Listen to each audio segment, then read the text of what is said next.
Bonjour à tous et bienvenue dans cette nouvelle vidéo de biologie. Dans la précédente vidéo, nous avions abordé la structure de l'ADN. Dans cette 20e vidéo, nous allons nous intéresser au rôle de l'ADN en exploitant des expériences historiques qui ont été réalisées sur des bactéries et sur des virus. Cette vidéo est organisée en une succession de 4 questions numérotées de 95 à 98 et qui s'appuie sur 4 documents numérotés de 1 à 4. Chacune de ces questions est repérable par l'icône suivante qui apparaît en haut à gauche de votre écran. Lorsque cette icône est visible, interrompez la lecture de la vidéo afin de prendre le temps nécessaire pour répondre à la question posée. Chaque question sera suivie par sa correction et l'icône suivante qui apparaît en bas à droite de votre écran vous signalera que vous êtes en train de visionner la partie correction. Voici la question 95 qui démarre cette vidéo et dans laquelle je vous demande d'analyser le document 1. Ce document présente des expériences réalisées sur des bactéries de l'espèce Streptococcus pneumoniae. Les expériences 1, 2, 3 et 4 ont été conduites par Frederick Griffiths et l'expérience 5 a été réalisée par Martin Dawson. Comme je vous l'ai demandé dans les précédentes vidéos, vous conduirez cette analyse en 4 temps.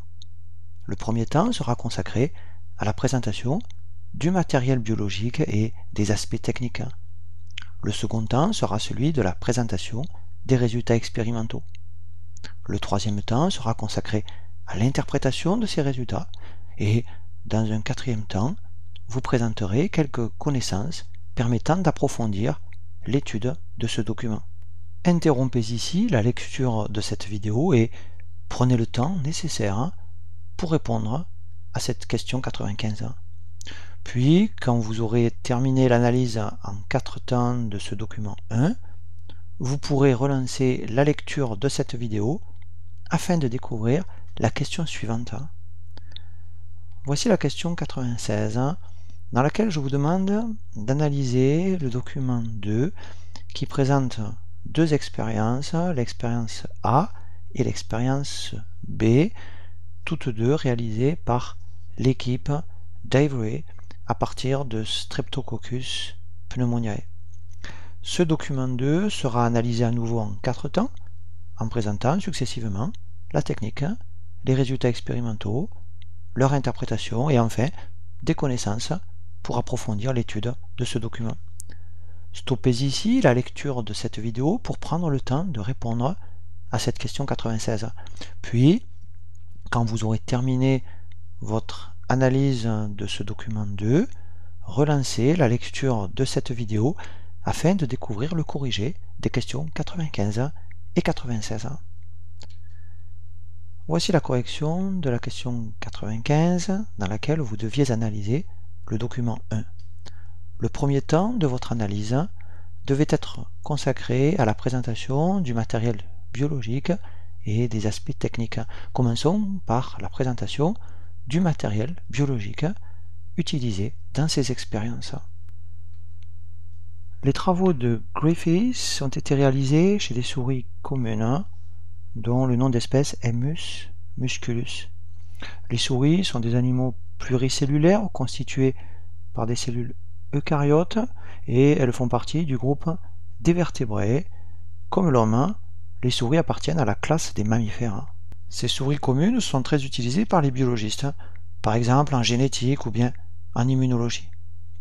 Dans les expériences 1 à 4 présentées dans le document 1, Griffiths va injecter à des souris des bactéries de l'espèce Streptococcus pneumoniae. Et dans l'expérience 5 du document 1, Dawson va travailler sur des cultures de ces mêmes bactéries de l'espèce Streptococcus pneumoniae.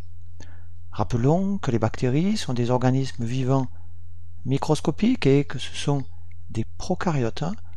Les bactéries sont le plus souvent unicellulaires, parfois pluricellulaires. La forme des bactéries est un critère qui permet de les classer. Un coccus ou coque est une bactérie de forme sphérique, par opposition à la forme allongée en bâtonnet qu'on appelle alors un bacille. Les bactéries de l'espèce Streptococcus pneumoniae ont une forme sphérique, ce sont des coques. Et comme ces coques sont regroupées deux à deux, on les appelle des diplocoques. Streptococcus pneumoniae est une bactérie généralement pathogène, responsable de la pneumonie et de plusieurs autres maladies chez les mammifères. C'est parce que ces bactéries sont en coque et qu'elles sont responsables de pneumonie qu'on peut les appeler aussi des pneumocoques. En laboratoire, d'une façon générale, on peut cultiver les bactéries sur des milieux nutritifs solides. Il s'agit généralement d'une gelée additionnée d'éléments nutritifs qu'on dépose au fond d'une boîte de pétri. Et sur ces milieux, chaque bactérie déposée va se multiplier rapidement et former un amas dense de bactéries identiques qu'on appelle une colonie bactérienne. On peut opposer deux types de souches de pneumocoques, les souches S et les souches R, qui sont distinguables par l'aspect de leur colonie en milieu de culture. En effet, la souche bactérienne S va donner naissance à de grandes colonies régulières en forme de dôme et à surface lisse. La lettre S utilisée pour nommer ce type de souche est en fait la première lettre du mot anglais smooth qui signifie lisse parce que les colonies formées par ces bactéries sont de surface lisse. La souche bactérienne R forme quant à elle des colonies plus petites, irrégulières, plates et à surface rugueuse. On parle dans ce cas de souche R parce que R est la première lettre du mot anglais rough qui signifie rugueux et parce que les colonies formées par ce type de bactéries sont des colonies à surface rugueuse. Les bactéries des colonies S sont entourées d'une capsule gélatineuse visible ici et représentée par exemple sur ce schéma ou sur ce schéma. Par opposition, les bactéries des colonies R sont dépourvues de cette capsule. La présence ou l'absence d'une capsule est un caractère héréditaire qui est transmis de bactérie à bactérie lors de leur division cellulaire. Si on décrit une cellule bactérienne de l'extérieur vers l'intérieur, on trouve d'abord, chez certaines bactéries, telles que les pneumocoques de type souche S, la capsule, qui est généralement de nature polysaccharidique et qui entoure la paroi bactérienne. La capsule a notamment une fonction protectrice. Chez les bactéries à gram positif, comme les streptocoques, la paroi bactérienne est constituée par une épaisse couche de peptidoglycanes puis d'un mince espace périplasmique qui entoure la membrane plasmique. La membrane plasmique délimite le cytoplasme de la bactérie. Les bactéries étant des prokaryotes, elles sont donc dépourvues de noyaux et généralement dépourvues aussi d'organites à limitation membranaire. Leur cytoplasme contient notamment des ribosomes qui permettent la synthèse des protéines, de l'ADN bicaténaire circulaire qui va former le chromosome bactérien et parfois, dans certaines bactéries, le cytoplasme peut contenir aussi des plasmides. Un plasmide est une molécule d'ADN distincte de l'ADN chromosomique, capable de réplication autonome et non essentielle à la survie de la bactérie. Un plasmide porte un ensemble de gènes qui permettent la réplication du plasmide et le plasmide peut porter aussi fréquemment des gènes de résistance à des antibiotiques. Les plasmides sont formés d'ADN bicaténaire et généralement circulaire. Présentons maintenant la technique qui a été utilisée dans les 5 expériences présentées sur le document 1. Les expériences 1 à 4 ont été réalisées in vivo en 1928 par Frederick Griffiths, un médecin et microbiologiste britannique qui tentait de mettre au point un vaccin contre la pneumonie. Ces expériences historiques de Griffith consistent à injecter des bactéries Streptococcus pneumoniae à des souris. Dans le cas des expériences 1 et 2, les bactéries injectées sont respectivement soit de type S, soit de type R. Et ces bactéries sont vivantes. Dans le cas des expériences 3 et 4, les bactéries de type S ont été préalablement chauffées en culture à 100 degrés pendant 10 minutes. L'action de la chaleur conduit à une destruction de la capsule et à la mort de ces bactéries. Dans l'expérience 3, les bactéries S qui ont été tuées et lysées par l'action de la chaleur sont injectées à des souris. Dans l'expérience 4, on injecte aux souris un mélange de bactéries S tuées par la chaleur et de bactéries R qui sont bien vivantes. On étudie ensuite la santé de ces 4 types de souris receveuses et on va rechercher dans le sang de ces souris la présence de bactéries S. Et si l'on en trouve, on teste alors in vitro la capacité de ces bactéries S à se diviser et à former des colonies de bactéries S. Une 5e expérience a été réalisée en 1930 par Martin Dawson, un membre du laboratoire de l'immunologiste Oswald Ivory. Cette expérience a été conduite non plus in vivo, comme dans le cas des expériences de Griffith, mais in vitro. Dans cette 5e expérience, on cultive ensemble des bactéries R vivantes et des bactéries S tuées par la chaleur, mais aucune souris hôte n'est ici utilisée. Dawson recherche ensuite, dans ces cultures, la présence de colonies de bactéries S. Passons au second temps de l'analyse de ce document 1, temps qui devait être consacré à la présentation des résultats. Dans l'expérience 1, l'injection de bactéries S vivantes conduit à la pneumonie et à la mort des souris receveuses et on détecte dans un échantillon de sang de ces souris mortes la présence de bactéries S vivantes dotées de leurs capsules caractéristiques. Dans l'expérience 2, l'injection de bactéries R vivantes est inoffensive pour les souris et le sang de ces souris saines ne contient pas de bactéries S.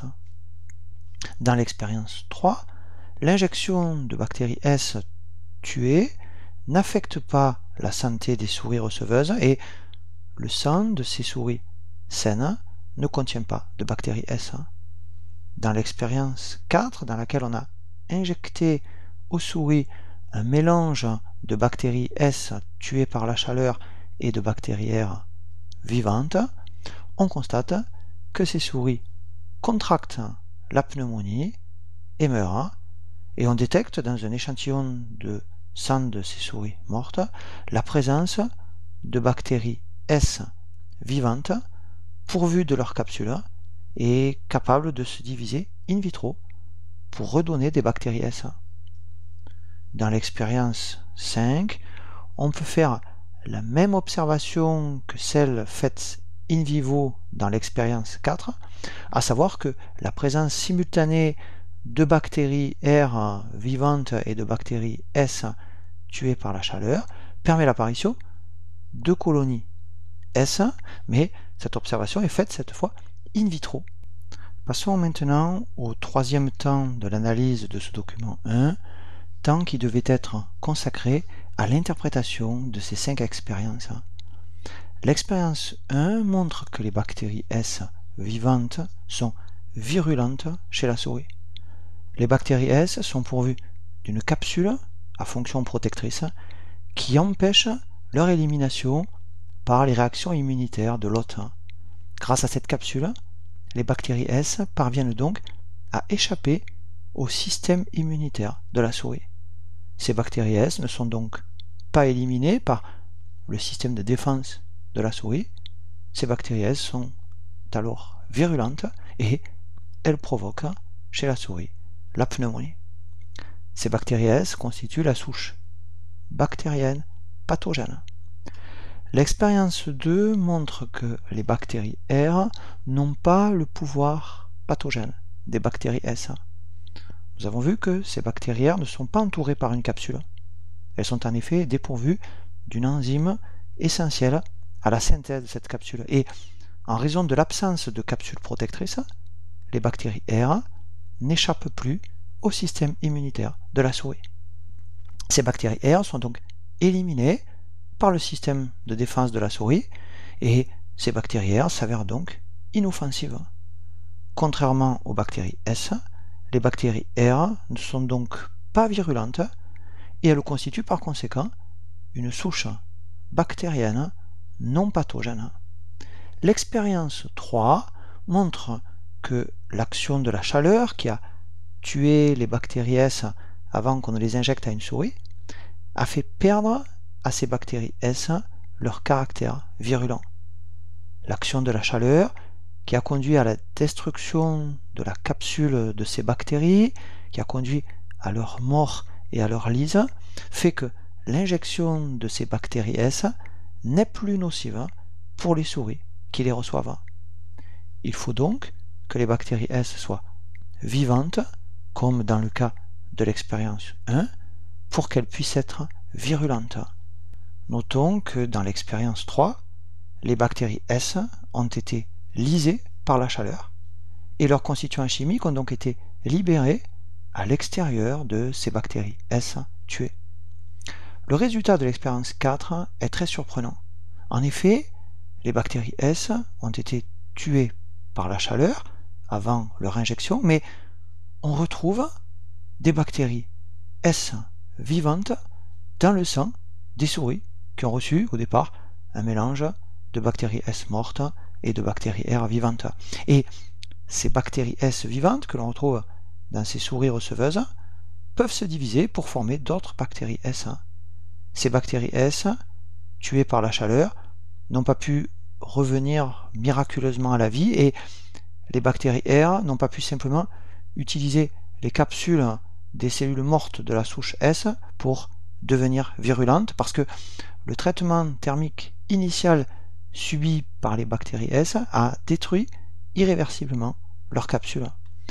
Cette quatrième expérience démontre donc que des bactéries R vivantes peuvent devenir virulentes en présence de bactéries S mortes.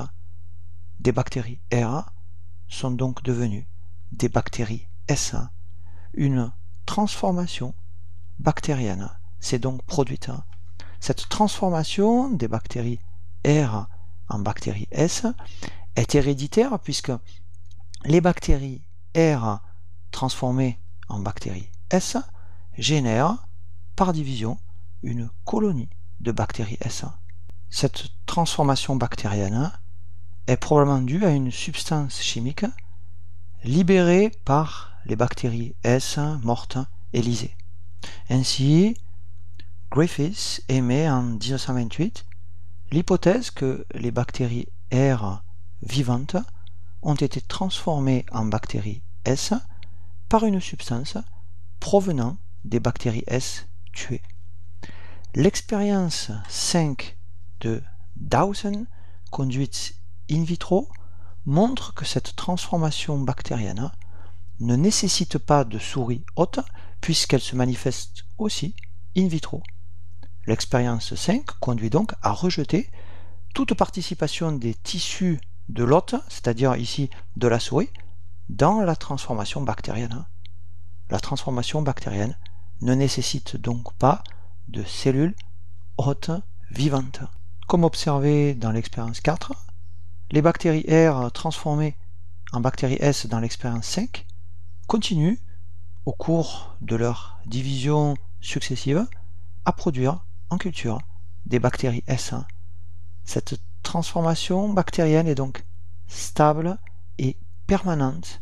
Elle a un caractère héréditaire.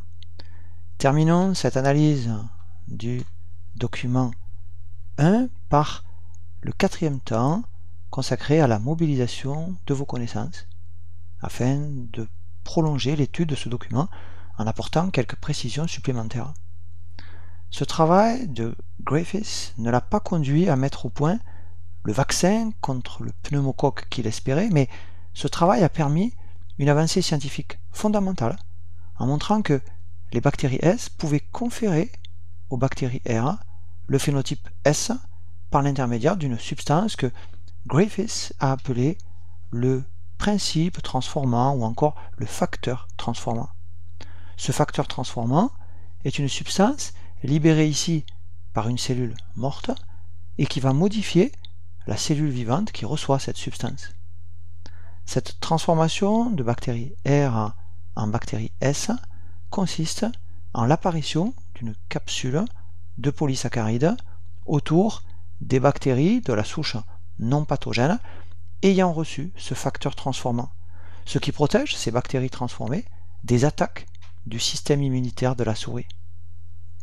À l'époque de Griffiths, la nature chimique de ce facteur transformant était inconnue, et à l'époque il était difficile pour les biologistes d'admettre qu'une substance libérée par une cellule morte puisse modifier une cellule vivante. En 1932, J.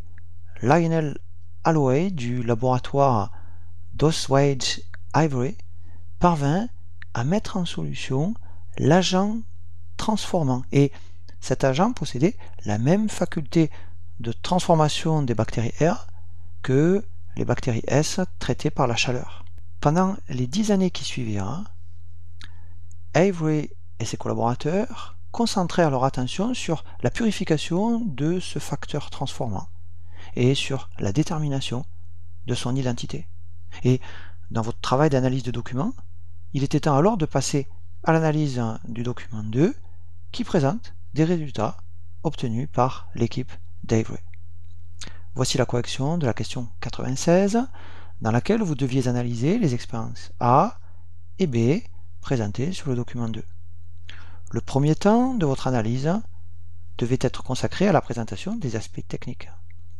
Dans l'expérience A, Avery et ses collaborateurs reconduisent les expériences de Griffiths menées sur les bactéries Streptococcus pneumoniae, mais ils travaillent cette fois in vitro avec des bactéries R vivantes qu'ils mettent au contact d'extraits de bactéries S mortes, ces extraits ayant été soumis au préalable à l'action de 5 enzymes différentes que j'entoure ici. Avery et ses collaborateurs recherchent ensuite la présence dans ces cultures de bactéries S vivantes. La présence de bactéries S vivantes dans ces cultures est indiquée par un plus. L'absence de bactéries S vivantes dans ces cultures est indiquée par un moins. Les résultats de cette expérience A sont présentés sous la forme d'un tableau. Dans l'expérience B, Avery et son équipe reprennent les expériences de Griffiths utilisant toujours des bactéries Streptococcus pneumoniae, mais aussi des souris, et ils rajoutent ici une étape initiale d'extraction chimique de l'ADN des bactéries S. L'ADN est donc extrait d'abord des bactéries S, puis il est purifié avant d'être mis in vitro au contact de bactéries R.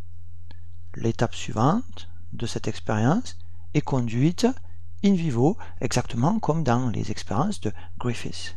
En effet, ces bactéries R sont ensuite injectées à des souris afin de déterminer si ces bactéries sont devenues virulentes. On recherche ensuite, dans ces souris, la présence de bactéries S vivantes capables de se diviser en culture pour former des colonies S. Passons au second temps de l'analyse consacré à la présentation de ces résultats.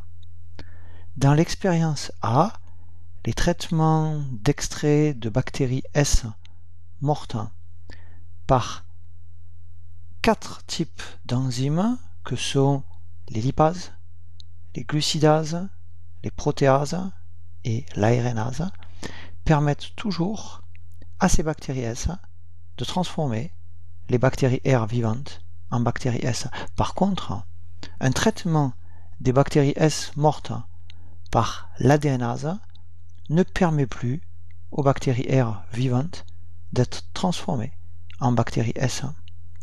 Dans l'expérience B, les bactéries R mises préalablement au contact de l'ADN extrait de bactéries S sont devenues virulentes puisqu'elles provoquent la pneumonie et la mort des souris qui les ont reçues. Et le corps de ces souris mortes contient des bactéries S vivantes capables in vitro de former par division cellulaire d'autres bactéries S.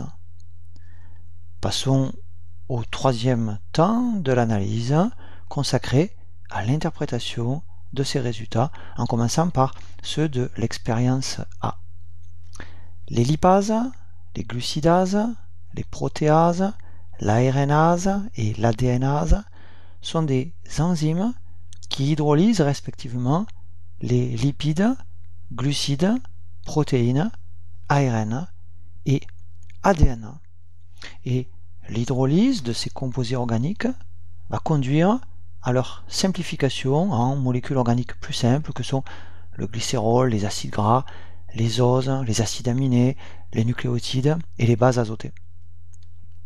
Tous les traitements enzymatiques auxquels ont été soumis les extraits de bactéries S tuées, à l'exception de celui utilisant l'adénase, empêchent ces extraits d'exercer leur pouvoir de transformation de bactéries R en bactéries S. Le principe transformant ou facteur transformant évoqué par Griffiths n'est pas un lipide, un glucide, une protéine ou un ARN. Par contre, le traitement par l'adénase auquel est soumis l'extrait de cellules S mortes ne permet plus d'obtenir une transformation des bactéries R en bactéries S. Donc, seuls les enzymes capables de digérer l'ADN peuvent inactiver le facteur transformant, ce qui démontre que ce facteur transformant est de l'ADN. L'expérience B confirme ce résultat puisque l'ADN extrait de bactéries S est capable à lui seul d'induire certaines bactéries R sans capsule et non virulentes à se transformer en bactéries S dotées d'une capsule et virulentes. C'est donc l'ADN des bactéries S qui a transformé les bactéries R en bactéries S. Terminons cette analyse du document 2 avec le quatrième temps consacré à la mobilisation de vos connaissances afin d'approfondir cette étude de document. Les travaux d'Avery démontrent donc que le facteur transformant évoqué par Griffiths est de l'ADN, c'est-à-dire de l'acide désoxyribonucléique. Et nous avons consacré la précédente vidéo à décrire la structure de cet acide nucléique macromoléculaire. Ainsi, l'ADN des bactéries S confère à ces bactéries S pathogènes leur capacité à synthétiser les constituants de leur capsule. La mort des bactéries S induite par l'action de la chaleur est suivie par la lyse du contenu cellulaire de ces bactéries S, si bien que des constituants chimiques de ces bactéries S tuées vont se trouver libérés à l'extérieur de la bactérie S lysée, et parmi ces constituants chimiques qui sont libérés, on trouve notamment de l'ADN bactérien. Dans le milieu où vivent les bactéries R, c'est-à-dire dans le corps de la souris infectée pour les expériences in vivo de Griffiths, ou bien dans les cultures bactériennes pour les expériences in vitro de l'équipe d'Avery, les bactéries R vivantes vont incorporer à l'intérieur de leur cytoplasme des fragments d'ADN provenant des bactéries S. Puis ces bactéries R vont pouvoir intégrer ces fragments à leur propre ADN. des bactéries R vivantes acquièrent ainsi les gènes qui vont leur permettre d'élaborer une capsule protectrice qu'elles sont normalement incapables de fabriquer. La souche bactérienne S, dont l'ADN contient les gènes qui codent les enzymes permettant la synthèse des constituants de la capsule, est la souche sauvage. Par contre, la souche R, dont l'ADN est dépourvu de ces gènes, est la souche mutée. Cette transformation bactérienne a permis aux bactéries R d'incorporer dans leur génome des gènes qu'elles n'avaient pas au départ. Les travaux historiques de Griffith, puis ceux de l'équipe d'Ivory, ont ainsi permis de mettre en évidence que c'est la molécule d'ADN qui constitue le support chimique du matériel héréditaire, c'est-à-dire que la molécule d'ADN est le support de l'information génétique des cellules. La transformation de la bactérie est une modification de son génotype et de son phénotype à la suite de l'assimilation par cette bactérie receveuse d'un morceau d'ADN qui lui est étranger et qui provient d'une bactérie morte. Le génotype des cellules de la bactérie Streptococcus pneumoniae peut donc être modifié par addition d'ADN exogène extrait de bactéries mortes dont le génotype est différent. L'ADN exogène passe au travers de la membrane de la bactérie receveuse et il peut s'intégrer ensuite dans le chromosome bactérien par un mécanisme de recombinaison, ce qui va rendre cette transformation héréditaire.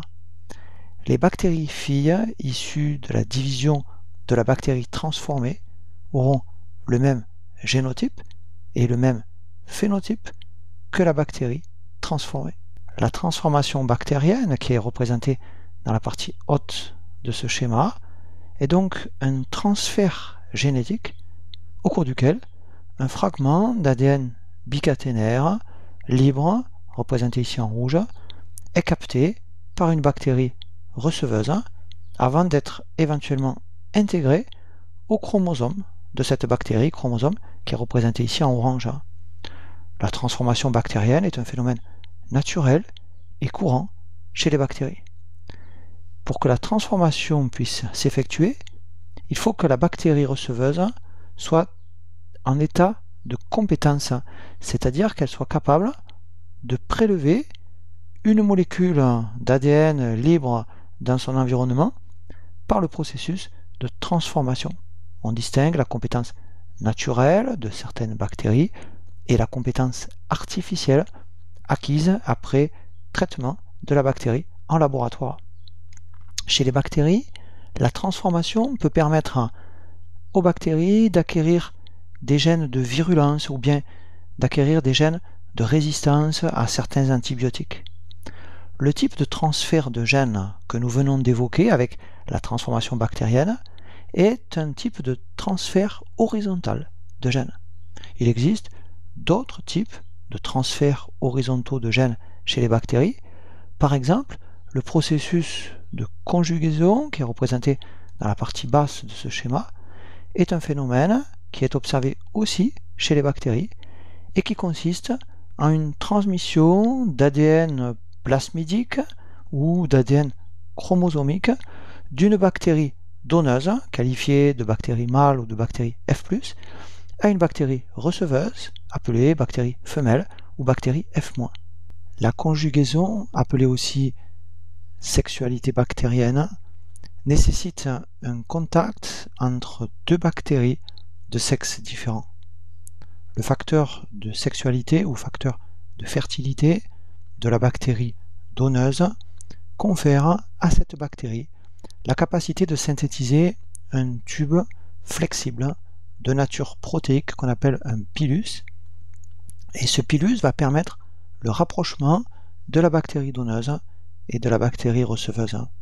Il y a ensuite communication entre le cytoplasme de ces deux bactéries, autorisant le transfert de matériel d'une bactérie à l'autre. Et un transfert progressif d'ADN peut alors se produire, orienté de la bactérie F+ à la bactérie F-. Notez bien que dans le processus de transformation des fragments isolés d'ADN de l'environnement extérieur sont captés par la bactérie receveuse, alors que dans le processus de conjugaison, l'ADN est transféré d'une bactérie vivante à une bactérie receveuse par un contact étroit entre ces deux bactéries. Passons maintenant à la question 97, dans laquelle je vous demande d'analyser les documents 3A et 3B. Vous mènerez de front l'analyse en 4 temps de ces deux documents en présentant successivement la technique, les observations, l'interprétation de ces observations et enfin quelques connaissances pour approfondir votre étude de ces documents. Interrompez ici la lecture de la vidéo et prenez le temps de répondre à cette question 97. Pour mieux observer les documents 3 et 3B, je vous propose de les revoir en version agrandie. Voici une version agrandie du document 3A.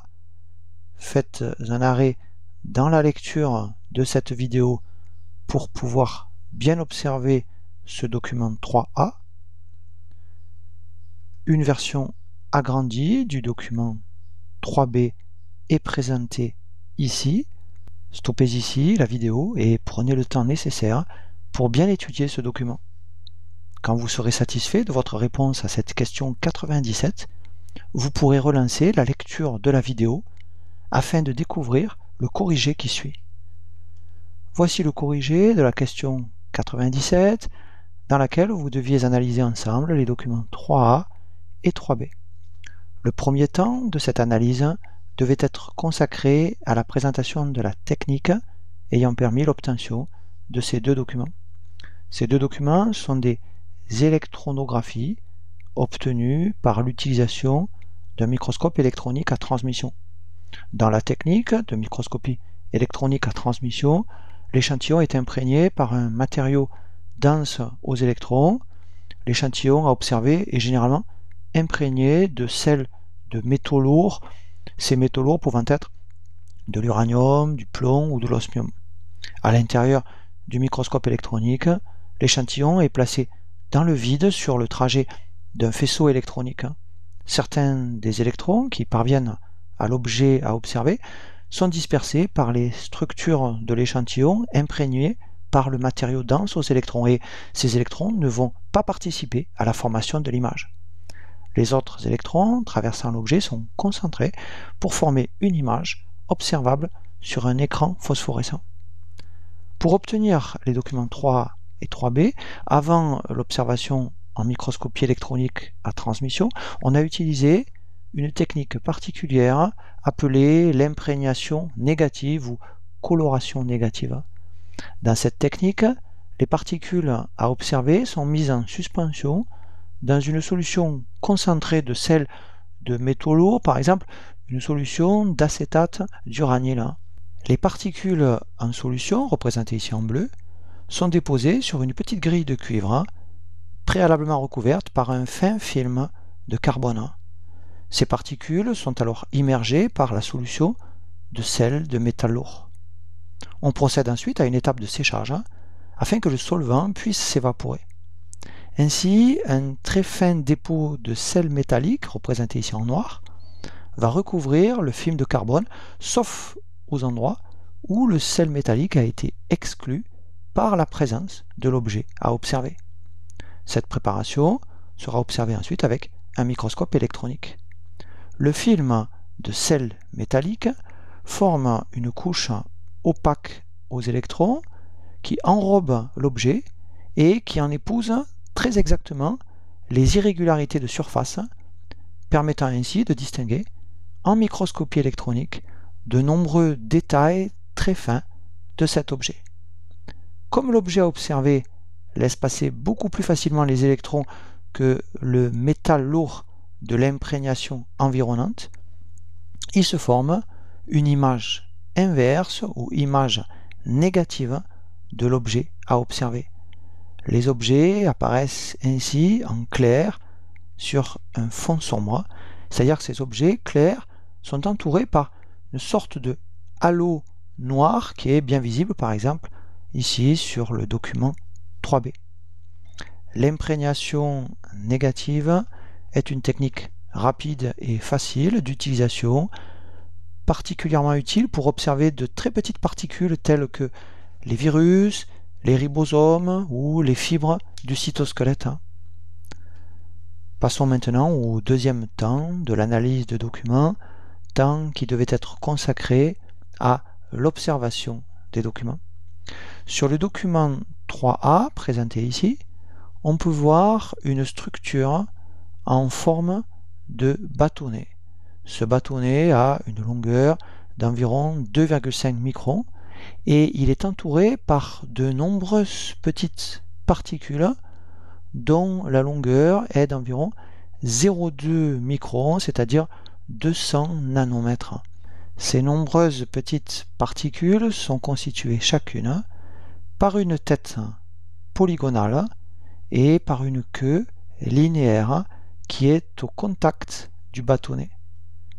Sur le document 3B présenté ici, on peut observer le détail de quelques-unes des petites particules qu'on avait repérées sur le document 3. Ces petites particules sont formées chacune de deux parties. La première partie que j'entoure ici en rouge est une tête polygonale d'environ 100 nanomètres de longueur. La seconde partie que j'encadre ici en vert est une queue striée ayant aussi une longueur d'environ 100 nanomètres. Dans la partie basale de la queue, une sorte de plaque porte quelques longues et fines fibres et je fais apparaître ici en bleu une de ces longues fibres. Dans le troisième temps de votre analyse, il s'agissait d'interpréter ces documents 3A et 3B. Le bâtonnet de taille micrométrique est une bactérie, c'est-à-dire une cellule prokaryote, et sa forme allongée permet de dire qu'il s'agit ici non pas d'un coccus ou coque, mais d'un bacille. Les particules qui entourent ce bacille et qui sont fixées à la surface de cette bactérie sont des virus qu'on appelle ici plus précisément des bactériophages ou plus simplement des phages. Le mot bactériophage signifie littéralement le mangeur de bactéries. Le quatrième temps de votre analyse devait être consacré à la mobilisation de vos connaissances. Vous deviez présenter d'abord ce que sont les virus. Les virus sont des entités biologiques de très petite taille à structure non cellulaire. Les virus sont des parasites intracellulaires obligatoires qui ne peuvent se répliquer qu'à l'intérieur de cellules vivantes. Et en dehors des cellules, ils sont métaboliquement inertes au même titre qu'un quelconque assemblage macromoléculaire. Les virus matures, tels qu'ils existent en dehors des cellules qu'ils infectent, sont nommés des virions ou particules virales. Les virions constituent la forme de dissémination et la forme infectieuse de ces entités. Leur taille, en général très inférieure à celle des bactéries, se situe entre 10 nanomètres, qui est la taille d'un ribosome, et 400 nanomètres, qui est la taille de très petites bactéries. Les virions sont constitués de protéines et d'un type d'acide nucléique, soit de l'ADN, soit de l'ARN. L'acide nucléique du virion est protégé et enfermé dans une coque protéique appelée la capside, constituée par l'assemblage de sous-unités protéiques appelées des capsomères. L'ensemble de la capside et du génome est appelé la nucléocapside. Il existe des virions qui parasitent spécifiquement certaines cellules eucaryotes végétales, comme c'est le cas du virus de la mosaïque du tabac qui est un virus à ARN. D'autres virions parasitent certaines cellules eucaryotes animales, comme c'est le cas du virus de la grippe. L'acide nucléique du virus de la grippe est de l'ARN contenu dans une capside, elle-même entourée par une enveloppe virale qui est constituée par une partie de la membrane plasmique de la cellule hôte dont ce virion provient. D'autres virions infectent spécifiquement des cellules prokaryotes et on les appelle alors des bactériophages ou plus simplement des phages.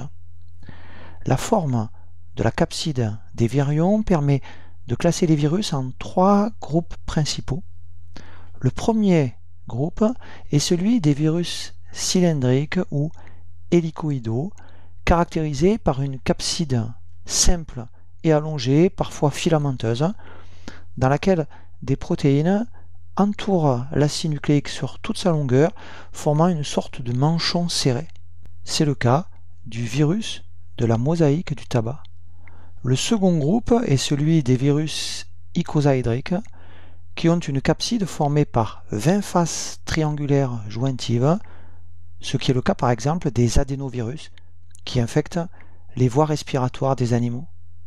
Le troisième groupe de virus est celui des bactériophages ou phages et leur structure devait être présentée à partir d'un schéma tel que celui-ci. Le document 3B que vous aviez à analyser était une observation d'un de ces phages qu'on appelle le phage T4 et la présentation de la structure du phage T4 devait vous permettre d'exposer la structure particulière que présentent les phages. La multiplication des phages se réalise obligatoirement dans une bactérie hôte et dans le cas du phage T4, la bactérie hôte est Escherichia coli qui est le bacille que nous avons observé sur le document 3. Le nom courant de cette bactérie est le colibacille et cette bactérie fait partie de notre flore intestinale. Le virion T4 qui infecte cette bactérie est formé par 2 parties. Une tête qui correspond à la capside et une queue dont la structure est très élaborée. La capside formant la tête du phage T4 est formée par des protéines et elle a une structure en icosaèdre. Cette capside contient et protège une molécule d'ADN bicaténaire linéaire portant environ 300 gènes, ce qui constitue un génome considérable pour un virus. En effet, les acides nucléiques de nombreux virus, tels que celui de la mosaïque du tabac ou de la grippe, ne contiennent que quelques gènes. Notons que certains phages de toute petite taille contiennent non pas de l'ADN, mais de l'ARN. Dans la capside du phage T4, l'ADN est associé à des protéines internes. La queue du phage est formée d'une gaine cylindrique, creuse, à structure hélicoïdale, représentée ici en bleu clair, et qui est constituée par un grand nombre de monomères protéiques ayant une disposition en anneaux superposés. À l'intérieur de cette gaine se trouve un axe tubulaire creux de nature protéique, représenté ici en bleu foncé.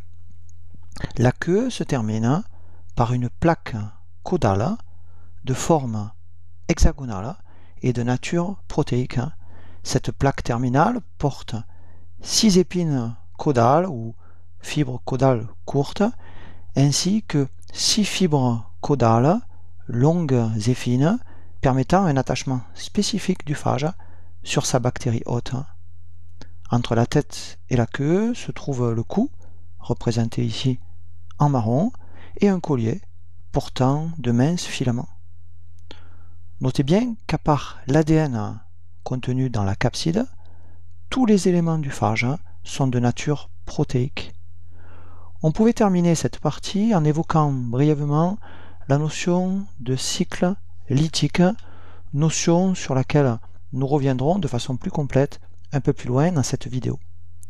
On appelle cycle lytique d'un phage le processus de réplication du phage aboutissant à la mort de la bactérie que ce phage a infectée.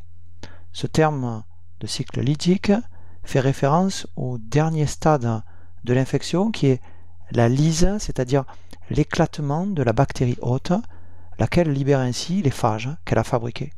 Et chacun de ces virions peut à son tour infecter une autre bactérie saine, si bien que quelques cycles lytiques successifs suffisent à détruire toute une population bactérienne en quelques heures seulement.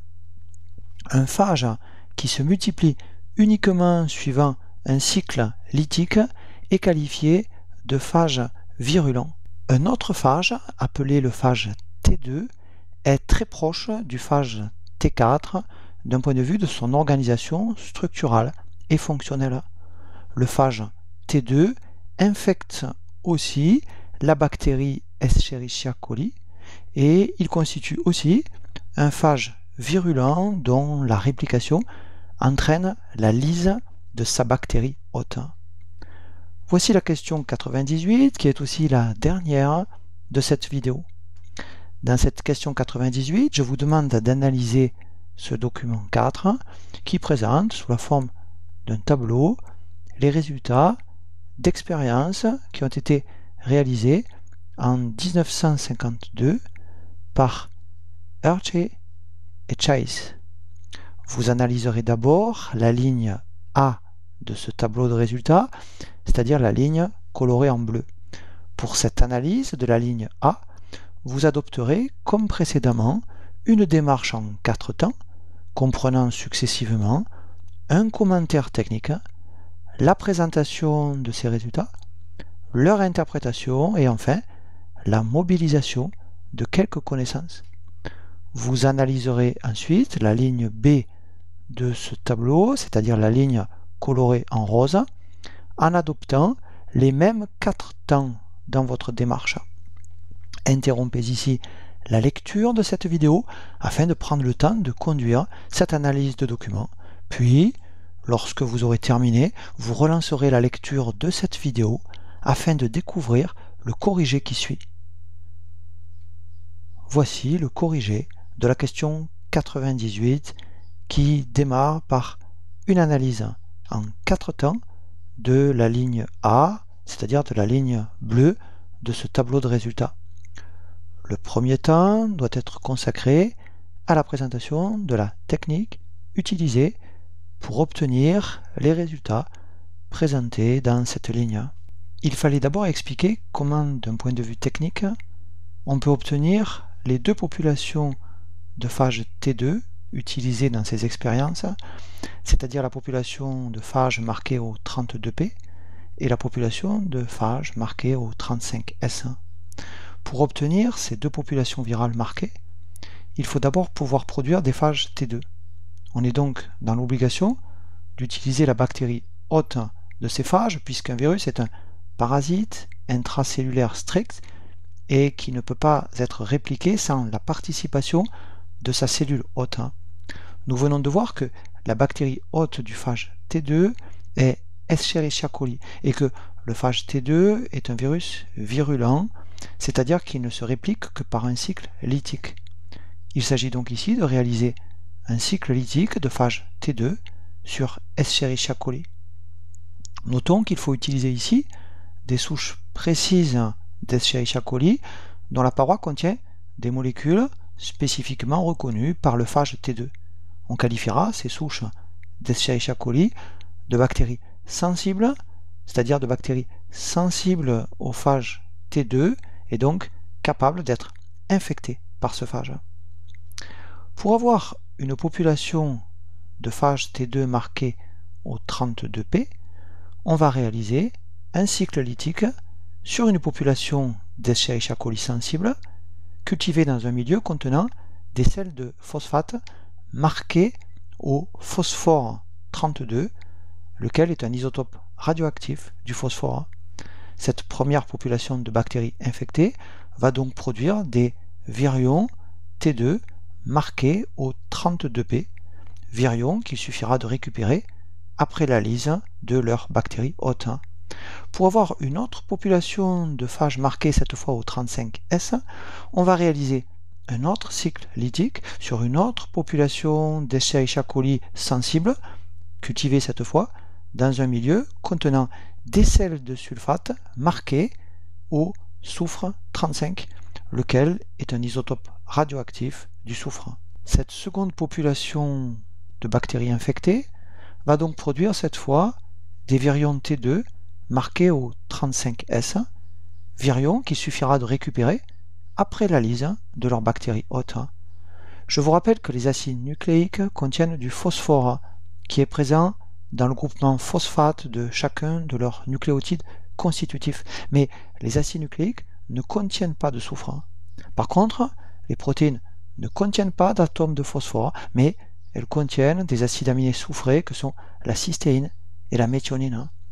Dans les phages T2 marqués au 32P, ce sont donc leurs acides nucléiques, et plus précisément ici leur ADN, qui est marqué, et non pas leurs protéines. Et dans les phages T2 marquées au 35S, ce sont leurs protéines qui sont marquées, et non pas leur ADN. Il s'agit donc ici d'un marquage isotopique différentiel de chacun des deux grands types de constituants du phage, que sont les protéines d'une part et l'ADN d'autre part. Notons que cette expérience historique d'Urche et Chase est l'une des premières expériences de biologie moléculaire dans laquelle des isotopes radioactifs ont permis de suivre le devenir de molécules, c'est-à-dire de tracer des molécules. Dans cette expérience d'Urche et Chase, les deux populations de phages marquées sont récupérées et elles vont servir à réaliser deux nouvelles infections indépendantes de bactéries Escherichia coli sensibles, cultivées cette fois dans un milieu contenant des sels de sulfate et de phosphate non marqués. Ce milieu de culture est donc cette fois non radioactif. On dit parfois que ce milieu est froid par opposition à un milieu radioactif.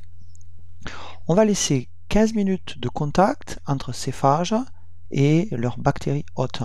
Puis, le mélange est centrifugé à 2000 G. La centrifugation est une technique de séparation des particules en suspension en fonction de leurs caractéristiques de sédimentation dans un champ gravitationnel. La centrifugation permet de séparer des particules ou certaines grosses molécules selon leur taille ou leur densité en les soumettant à une force centrifuge. Les éléments à séparer, présents en suspension dans un liquide, sont déposés à l'intérieur d'un tube qu'on place dans le rotor d'une centrifugeuse. La rotation du rotor crée dans le tube un champ gravitationnel élevé qui accélère la sédimentation des particules ou des molécules. La vitesse de sédimentation dépend de la force relative de centrifugation, qu'on appelle aussi l'accélération, et qui est exprimée en multiples de g. L'accélération de 2000 g, qui est utilisée dans cette expérience, signifie que la vitesse de centrifugation choisie ici produit une force équivalente à 2000 fois celle de la gravité. Une telle centrifugation correspond en fait à une sédimentation à basse vitesse, permettant de séparer les phages des bactéries sans les abîmer. Rappelons que dans les techniques de fractionnement du contenu cellulaire, on utilise des ultracentrifugeuses qui permettent d'aller jusqu'à 500 000 G. Au cours d'une centrifugation, les particules les plus légères vont se retrouver en haut du tube, dans ce que l'on appelle le surnageant, alors que les particules les plus lourdes vont sédimenter au fond du tube sous la forme d'un culot. À l'aide d'un compteur Geiger, on va ensuite mesurer la radioactivité dans le surnageant et dans le culot. Dans ce document 4, la répartition de cette radioactivité est exprimée sous la forme de pourcentage. Passons maintenant au second temps de l'analyse de la ligne A du document 4 en présentant les résultats qui figurent dans cette ligne. Que ce soit avec l'utilisation des phages marqués au phosphore 32 ou avec les phages marqués au soufre 35, on observe la même répartition de radioactivité après centrifugation.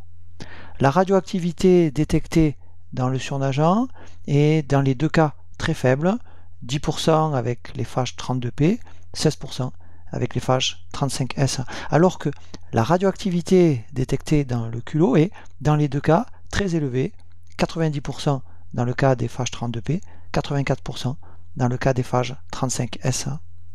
Le troisième temps de l'analyse de cette ligne A devait être celui de l'interprétation de ces résultats. La centrifugation douce du mélange phage-bactéries a permis de séparer un culot contenant les bactéries infectées d'un surnageant contenant les phages non liés à la surface des bactéries, c'est-à-dire les phages non adsorbés. La radioactivité contenue dans le surnageant correspond donc aux phages T2 libres, c'est-à-dire aux phages qui ne sont pas en train d'infecter des bactéries, et ces phages sont radioactifs en raison de leur marquage initial. Le culot contient les bactéries qui ont été infectées par des phages pendant les 15 minutes qu'a duré le contact entre Escherichia coli et les phages T2. Et ces bactéries sont radioactives parce qu'à leur surface, elles présentent des phages préalablement marqués et qui ont été adsorbés pendant les 15 minutes de contact. La souche d'Escherichia coli utilisée ici est donc bien sensible aux phages T2, puisque ces phages peuvent s'y fixer, et ces résultats montrent que la majorité des phages, qu'ils soient marqués au phosphore 32 ou au soufre 35, participent à l'infection de ces bactéries. Le quatrième temps de l'analyse de la ligne A de ce tableau devait être l'occasion de mobiliser vos connaissances afin d'aborder la fixation des phages à la surface de leurs bactéries hôtes, c'est-à-dire ce que l'on appelle l'adsorption du phage à la bactérie qu'il est en train d'infecter.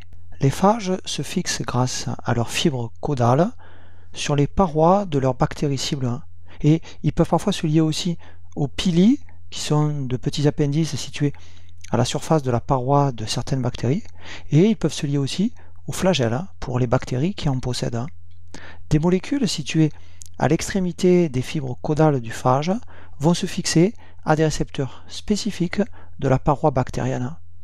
Ces récepteurs de la bactérie ne sont évidemment pas destinés à recevoir les phages. Ce sont en fait des molécules ayant des fonctions bien précises chez la bactérie, comme par exemple des fonctions de transport transmembranaire, et ces récepteurs vont différer selon les phages.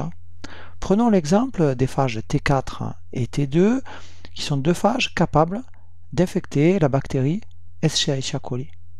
Escherichia coli est une bactérie à gram négatif, c'est-à-dire que sa paroi est constituée d'une assez mince couche de peptidoglycanes présente dans un espace situé entre la membrane plasmique de la bactérie et sa membrane externe. L'adsorption du phage T4 sur sa bactérie hôte met en jeu une interaction entre les longues fibres caudales du phage T4 et des éléments de la membrane externe d'Escherichia coli que sont la protéine OMPC et le lipopolysaccharide LPS. Dans le cas du phage T2, les molécules de la membrane externe d'Escherichia coli impliquées dans cette interaction sont la protéine OMPF avec le LPS, mais aussi la protéine FADL. Le LPS ou lipopolysaccharide est un composant essentiel de la face extracellulaire de la membrane externe des bactéries à gram négatif. OMP signifie Outer Membrane Protein, c'est-à-dire protéines de la membrane externe, et les protéines OMPC et OMPF sont des porines qui sont présentes sur la membrane externe et qui jouent un rôle capital dans la régulation de l'osmolarité chez certaines bactéries comme Escherichia coli. FADL est une protéine de la membrane externe impliquée dans l'entrée des acides gras à longue chaîne. Le phage lambda, sur lequel nous reviendrons un peu plus tard dans cette vidéo, est un autre phage capable d'infecter Escherichia coli, et c'est la protéine LAMP-B qui est impliquée dans l'absorption de ce phage sur sa bactérie hôte. La protéine LAMP-B, également appelée la maltoporine, est une porine présente sur la membrane externe d'Escherichia coli et elle permet la diffusion transmembranaire de certains sucres.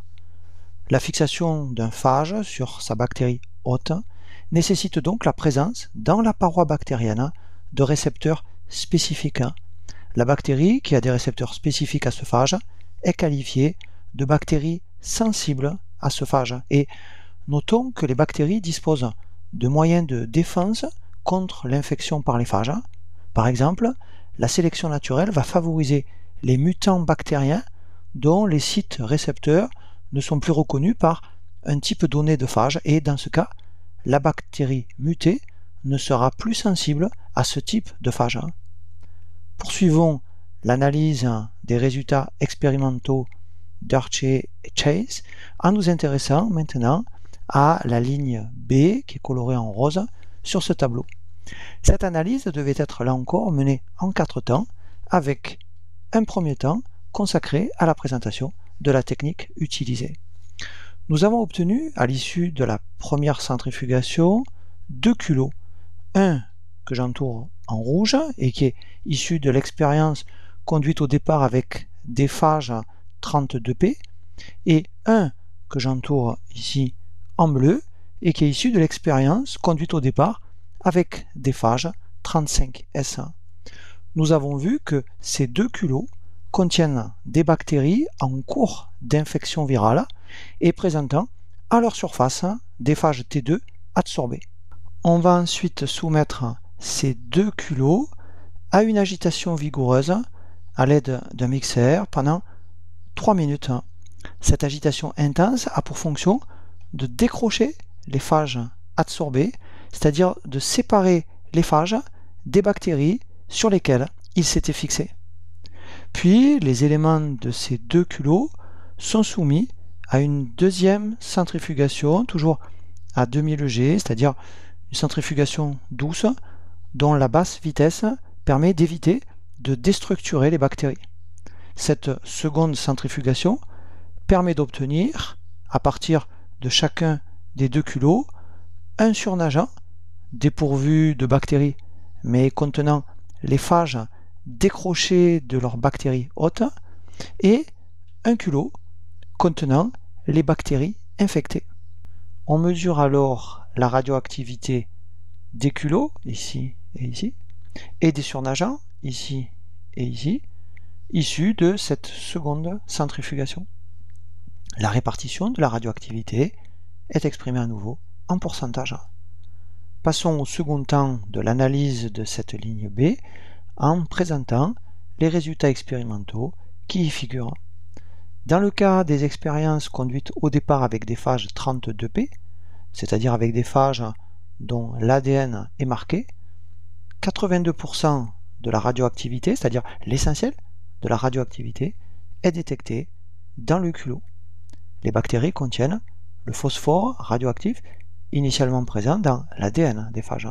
Par contre, dans le cas des expériences conduites au départ avec des phages 35S, c'est-à-dire avec des phages dont les protéines sont marquées, 81% de la radioactivité, c'est-à-dire l'essentiel de la radioactivité, est détecté cette fois dans le surnageant, c'est-à-dire dans le milieu extérieur aux bactéries. Le soufre radioactif, issu des protéines du phage, ne se retrouve pas à l'intérieur des bactéries. Le troisième temps de l'analyse de la ligne B de ce tableau doit être consacré à l'interprétation des résultats exposés dans cette ligne. Les résultats obtenus avec les phages 32P montrent que l'ADN du phage, qu'on a marqué au 32P pour pouvoir le suivre à la trace, est entré dans les bactéries. Et les résultats obtenus avec les phages 35S montrent que les protéines du phage, qu'on a marquées au 35S pour pouvoir aussi les suivre à la trace, ne sont pas rentrées dans les bactéries, mais elles sont restées en fait à l'extérieur des bactéries. Donc, seul l'ADN du phage pénètre dans les bactéries et cela va suffire à ce que ces bactéries produisent ensuite des virions.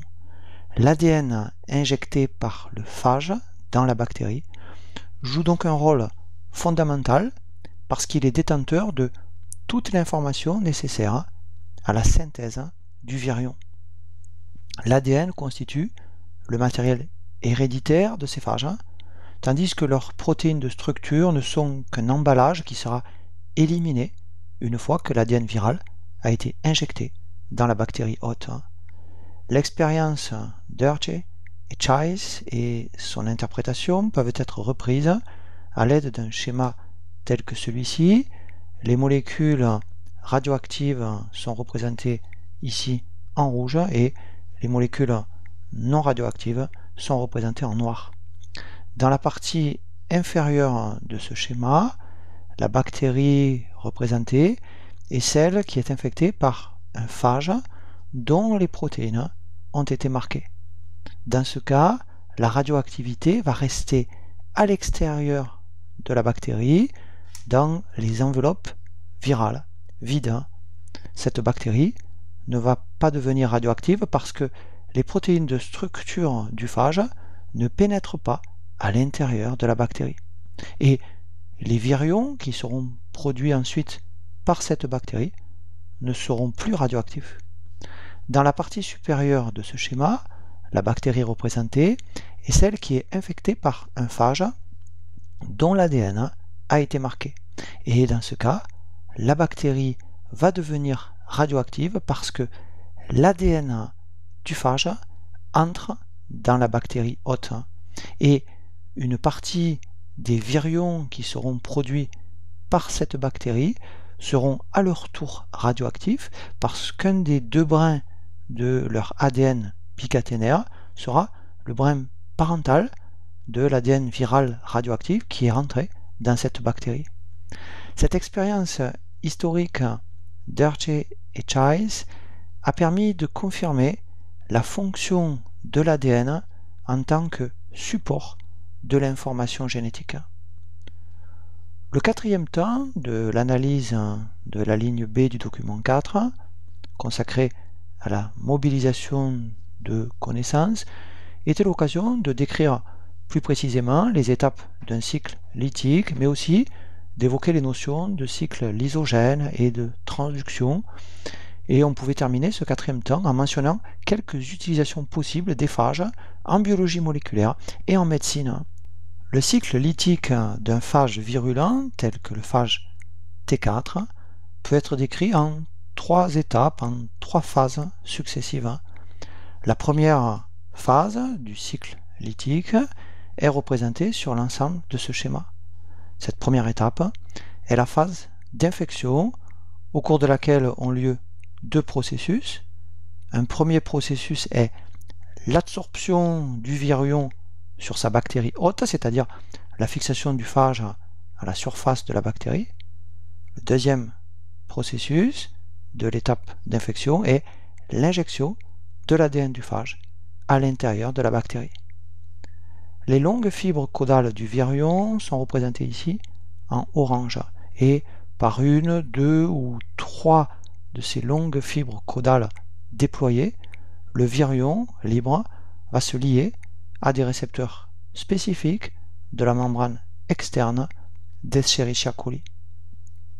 Cette liaison déclenche un premier changement de conformation à l'intérieur de la plaque caudale qui est située ici, ce qui entraîne le déploiement des courtes fibres caudales qui sont représentées ici en violet. La plaque caudale subit alors un second changement de conformation, qui est un changement de conformation rapide, ce qui déclenche à la fois la contraction de la gaine caudale, qui est représentée ici en bleu foncé, et un changement de conformation dans le collier, qui est représenté en jaune. Et ce changement de conformation du collier va permettre alors le déploiement des autres longues fibres caudales.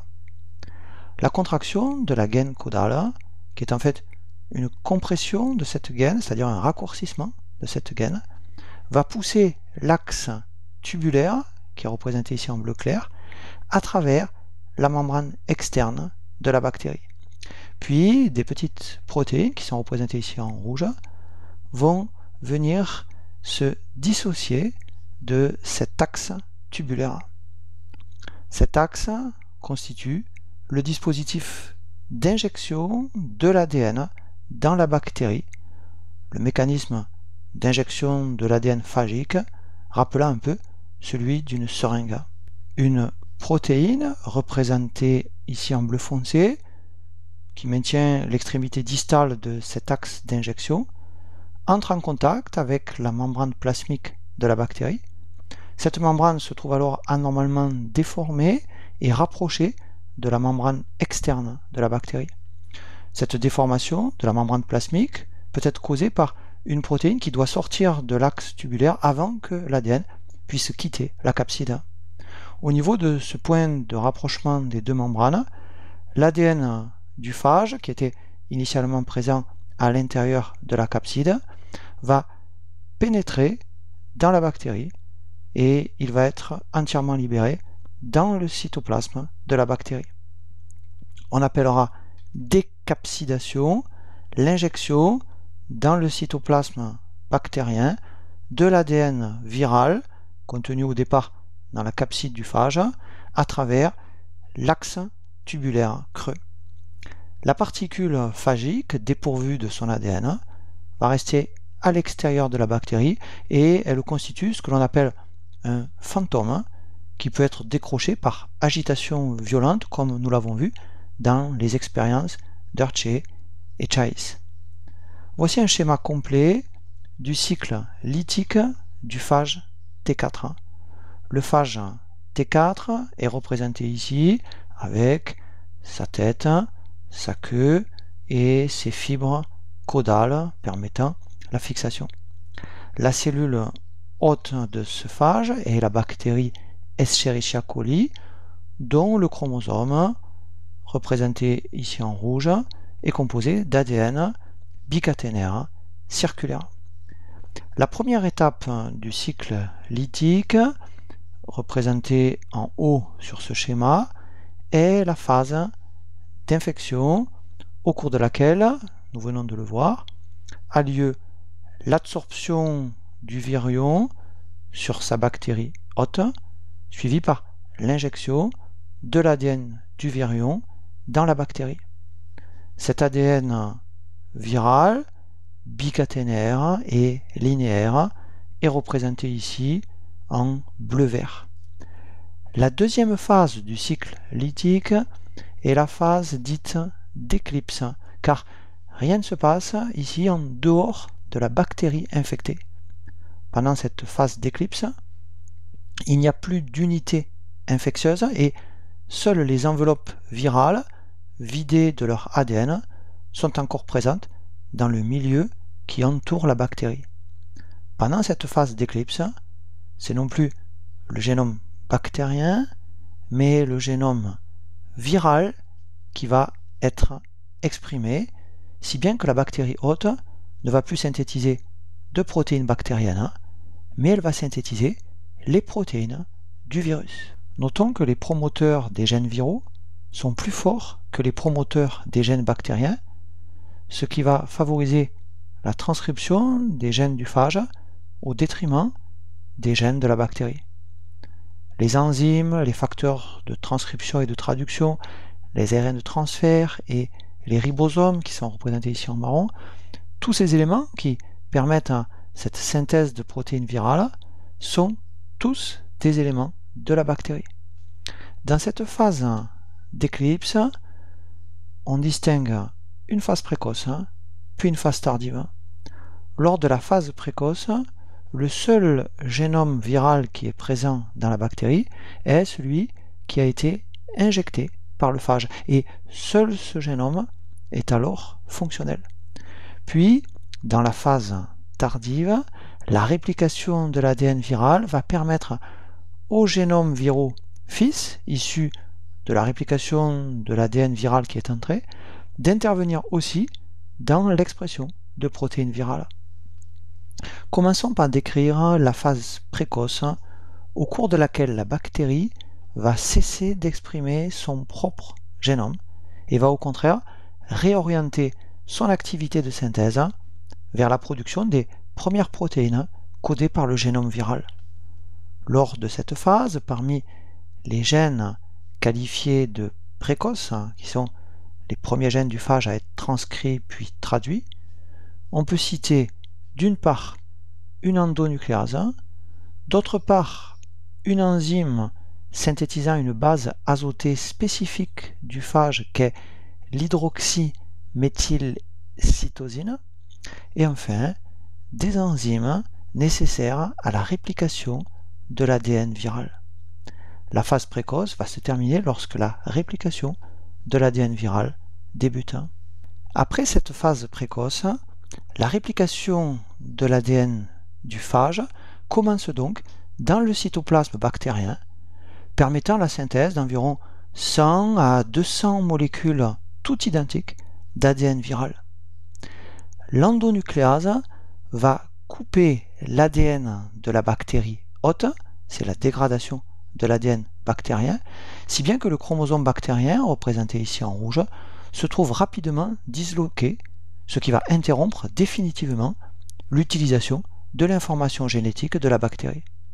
Notons que l'ADN du phage n'est pas découpé par cette endonucléase parce que l'ADN viral contient cette forme modifiée de cytosine, c'est-à-dire l'hydroxyméthylcytosine, que l'endonucléase ne reconnaît pas.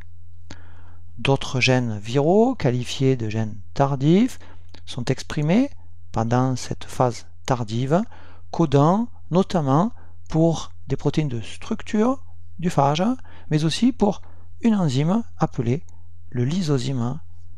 La troisième phase du cycle lytique est la phase de lyse, pendant laquelle il y a d'abord un assemblage dans la bactérie hôte des différents éléments constitutifs du phage, puis un éclatement de la bactérie, ce qui permet de libérer à l'extérieur de cette bactérie les virions qu'elle a produits.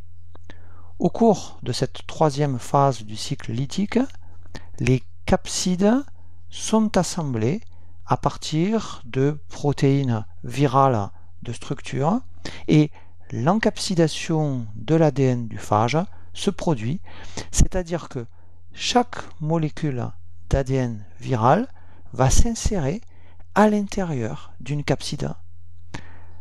La queue et les longues fibres caudales sont aussi assemblées à partir de protéines virales de structure.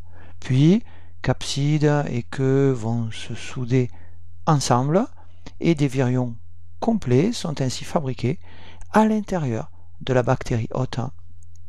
Le lysozyme, fabriqué lors de la phase tardive, attaque les peptidoglycanes de la paroi de la bactérie, ce qui fragilise cette paroi, conduisant à l'éclatement de la bactérie par choc osmotique et aboutissant par conséquent à la lyse de la bactérie de départ. Après rupture de la paroi bactérienne, environ 100 à 200 virions vont être libérés par la bactérie morte et ces virions fils pourront à leur tour infecter une nouvelle bactérie. La phase terminale du cycle lytique est donc la lyse complète de la bactérie, d'où le nom donné à ce cycle, c'est-à-dire le nom de cycle lytique. En résumé, au cours d'un cycle lytique, l'ADN du phage commande la production de virions en utilisant l'équipement de la bactérie hôte, ce qui induit obligatoirement, en fin de cycle, une lyse de cette bactérie. L'ensemble du cycle lytique, à partir du contact entre le phage et la surface de la bactérie jusqu'à la lyse de cette bactérie, ne dure que 20 à 30 minutes à 37 degrés. Notons que l'ADN du phage, lorsqu'il est injecté dans la bactérie, peut être identifié comme étranger par cette bactérie et il est alors découpé en des sites spécifiques par des enzymes bactériennes qu'on appelle des enzymes de restriction. Ces enzymes portent ce nom parce que leur activité restreint la capacité des phages à infecter la bactérie. Et les sites spécifiques que reconnaissent les enzymes de restriction sont qualifiés de sites de restriction. Et l'ADN des bactéries va être alors méthylé au niveau des sites de restriction de cet ADN bactérien, ce qui permet à la bactérie d'échapper aux attaques de son propre génome par ses propres enzymes de restriction. Alors que certains phages, tels que le phage T4 ou le phage T2, qualifiés de phages virulents, ne peuvent se répliquer que par un cycle lytique, il faut savoir que pour d'autres phages, qualifiés de phages tempérés, deux types de cycles coexistent. Le cycle lytique, que nous venons de décrire, et un autre cycle, appelé le cycle lysogène ou cycle lysogénique. Dans le cas du cycle lysogène, l'infection de la bactérie par le phage tempéré ne va pas produire de virion, mais le génome viral qui a pénétré dans la bactérie hôte va entrer dans un état de latence pendant lequel l'activité de ce génome phagique ne se manifestera plus. Un exemple classique de phage tempéré est le phage lambda observé sur cette électronographie après une imprégnation négative. Le phage lambda est formé par une capside icosaédrique visible ici et qui contient de l'ADN, et il est formé par une queue visible ici, queue qui est munie d'un dispositif permettant la fixation du phage lambda sur sa bactérie hôte. Le phage lambda ressemble au phage T4, mais contrairement au phage T4, le phage lambda est capable de suivre deux modes de réplication différents dans la bactérie qui l'infecte. Ce schéma présente les deux cycles possibles du phage lambda. Le phage lambda, représenté ici avec sa tête et sa queue, contient à l'intérieur de sa capside de l'ADN bicaténaire et linéaire qui est représenté ici en bleu clair. La cellule hôte de ce phage est la bactérie Escherichia coli, dont le chromosome bicaténaire et circulaire est représenté ici en marron. L'infection de cette bactérie débute lorsqu'un phage lambda se lie à la paroi de la bactérie et injecte son ADN linéaire dans le cytoplasme de la bactérie. Dans cette bactérie hôte, l'ADN du phage va prendre une forme circulaire. Deux cycles différents sont alors possibles. Soit le virus entreprend un cycle lytique et l'ADN de ce phage va commander alors la production d'un grand nombre de virions, représentés ici. Ce cycle lytique s'achève par la lyse de la bactérie hôte, conduisant ainsi à la libération de nombreux virions capables d'infecter une nouvelle bactérie. Soit le virus amorce un cycle lysogène, et dans ce cas, l'ADN viral va s'intégrer au niveau d'un site spécifique du chromosome bactérien sous l'action de protéines virales qui coupent l'ADN circulaire viral et l'ADN circulaire bactérien et les joint l'un à l'autre par un mécanisme de recombinaison spécifique. Le génome viral est alors présent dans la bactérie hôte sous une forme inactive, c'est-à-dire sous une forme non exprimable. L'ADN viral inséré dans le chromosome bactérien, mais inactif et qui est représenté ici en bleu clair, est appelé un prophage ou plus généralement un provirus. L'un des gènes du prophage, qu'on appelle le gène CI, code pour une protéine qui réprime la transcription de la plupart des autres gènes du prophage. Et donc, presque tout le génome du phage va rester silencieux à l'intérieur de la bactérie. Et chaque fois que la bactérie se prépare à se diviser, elle réplique l'ADN du phage en même temps que son propre ADN. Puis, lors de sa division, la bactérie va transmettre une copie de cet ADN à chaque bactérie fille. Le génome viral est donc répliqué en même temps que le chromosome bactérien et il se transmet ainsi de génération à génération bactérienne. Ainsi, chaque bactérie fille issue d'un cycle lysogène possède un chromosome qui contient le prophage. Et en peu de temps, une seule bactérie infectée peut donner naissance à une grande population de bactéries portant uniquement le virus sous la forme d'un prophage. Le cycle lysogène est caractérisé par le fait que le génome viral n'exprime pas les fonctions lytiques et ne conduit pas à la production de virions. Donc, contrairement au cycle lytique qui aboutit à la mort de la bactérie hôte, le cycle lysogène permet la réplication du génome viral sans entraîner la destruction de la bactérie. Ainsi, le cycle lysogène permet à certains phages de se multiplier sans tuer les bactéries hôtes dont ils dépendent. Cet état stable et latent du prophage peut se maintenir très longtemps, mais il peut aussi être rompu brutalement sous l'action de certains facteurs externes qui affaiblissent les bactéries, par exemple sous l'effet des ultraviolets, des rayons X ou de substances toxiques. Et sous l'action de ces facteurs externes, un cycle lytique va alors succéder au cycle lysogène.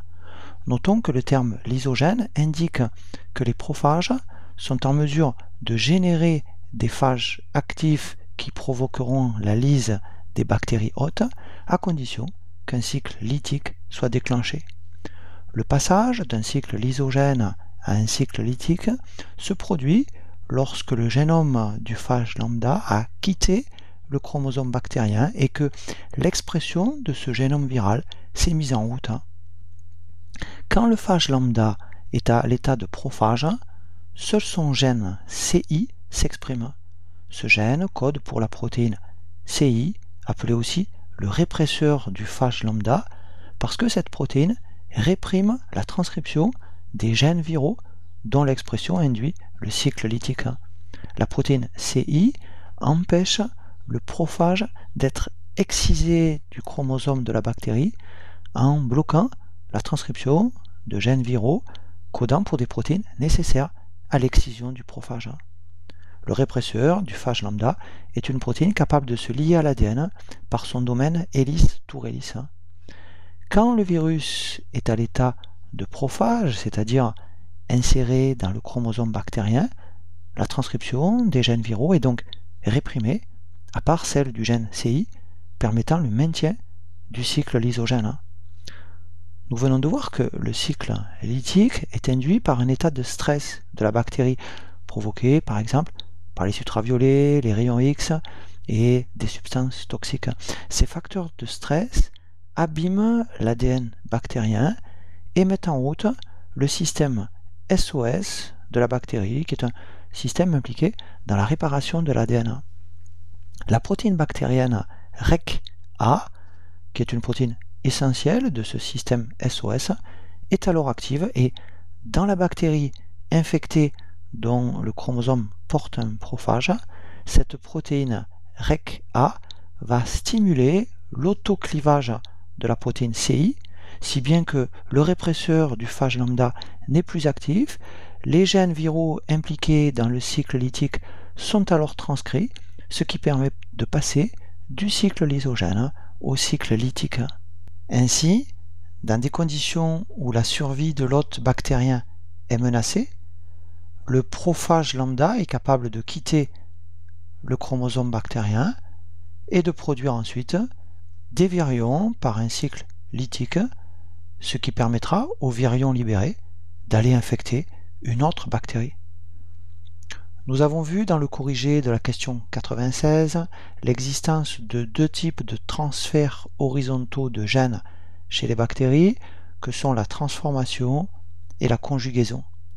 Mais il en existe un troisième appelé la transduction, dans laquelle des phages peuvent transférer de l'ADN d'une bactérie à une autre.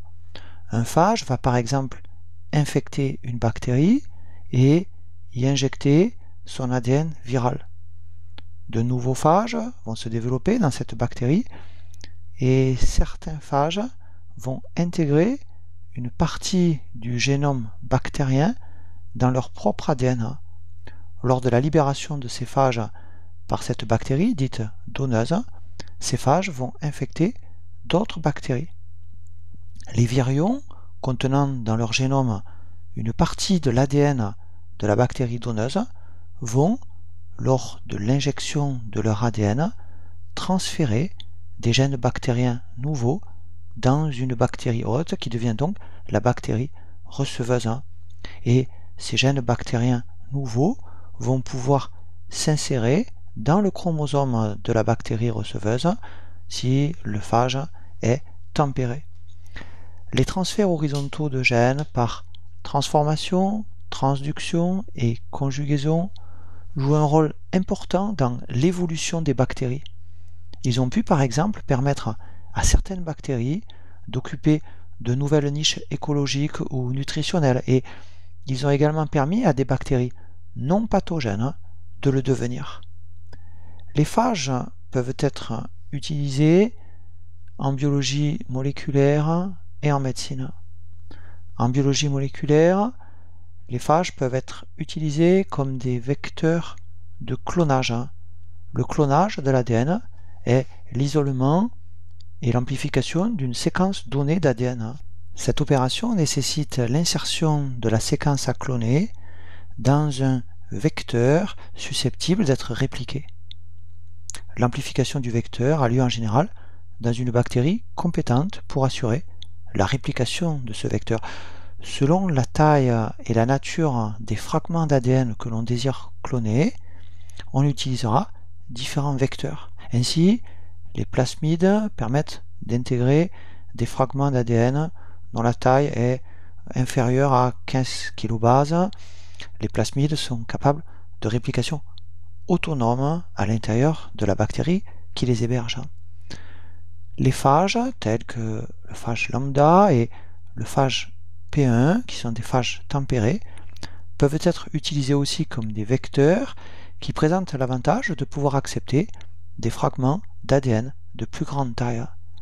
Les phages infectent les bactéries hôtes, lesquelles amplifient ainsi l'ADN du phage. Le processus de transduction permet aussi d'utiliser les phages tempérés pour transférer un gène nouveau dans le génome d'une bactérie receveuse. Les phages peuvent présenter aussi un intérêt en médecine.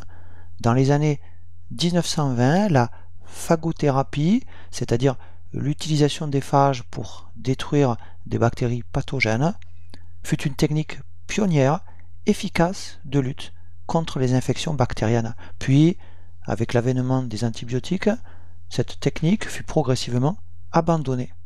Mais actuellement, l'émergence de bactéries multirésistantes aux antibiotiques relance l'intérêt de la phagothérapie. L'utilisation de phages virulents peut en effet constituer une arme supplémentaire, complémentaire à l'utilisation des antibiotiques pour traiter efficacement les maladies infectieuses d'origine bactérienne. Dans cette 20e vidéo qui s'achève ici, nous avons montré que la molécule d'ADN est le support de l'information génétique. Dans la prochaine vidéo, nous nous intéresserons à la conservation de l'information génétique au cours du cycle cellulaire. Merci de votre attention et à très bientôt.